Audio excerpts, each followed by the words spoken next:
आज आपण बोलणार आहोत एका महत्त्वाच्या विषयावर जो गेल्या काही दिवसांपासून चर्चेत आहे। यूपीआय म्हणजेच युनिफाईड पेमेंट्स इंटरफेसवर मर्चंट डिस्काउंट रेट म्हणजेच MDR शुल्क लागणार का? सोशल मीडियावर आणि काही माध्यमांमध्ये याबाबतच्या अफवांनी जोर धरलाय। मात्र केंद्रीय अर्थ मंत्रालयाने आता स्पष्ट खुलासा केलाय। तर चला जाणून घेऊ या प्रकरणाचं सत्य आणि त्यामागील कारण। नमस्कार, मी प्राची शिरकर, आपण पाहत आहात प्रहार न्यूज लाईन।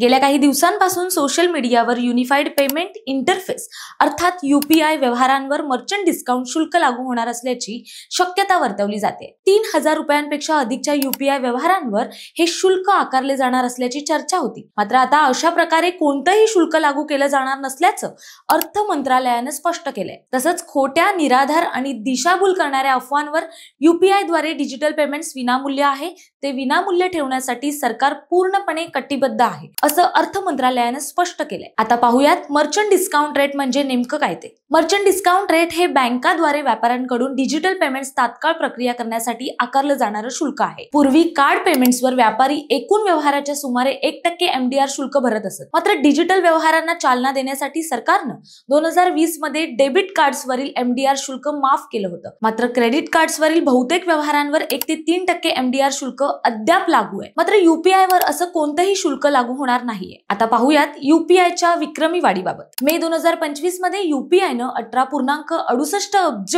व्यवहार विना अडथळा पूर्ण केले। ही उलाढाल 25.14 लाख कोटी रुपयांची होती।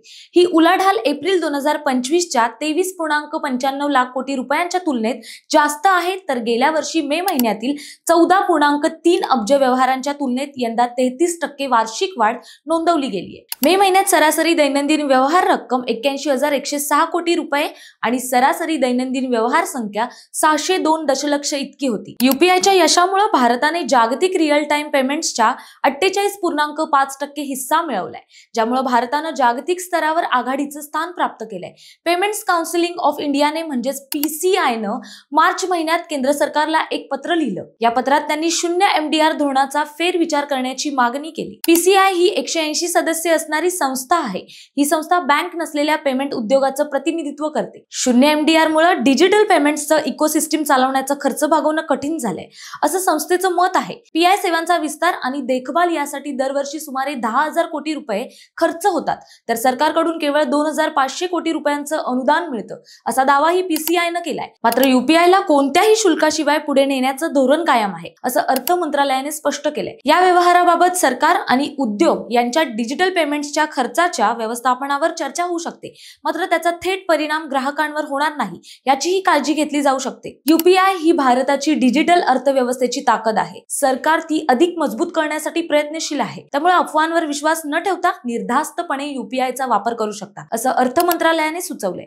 माहिती आवडली असेल तर कमेंट्समध्ये नक्की कळवा आणि अशाच नवनवीन व्हिडिओ पाहण्यासाठी प्रहार न्यूज लाईन चॅनलला लाईक, शेअर आणि सबस्क्राईब करायला विसरू नका। धन्यवाद।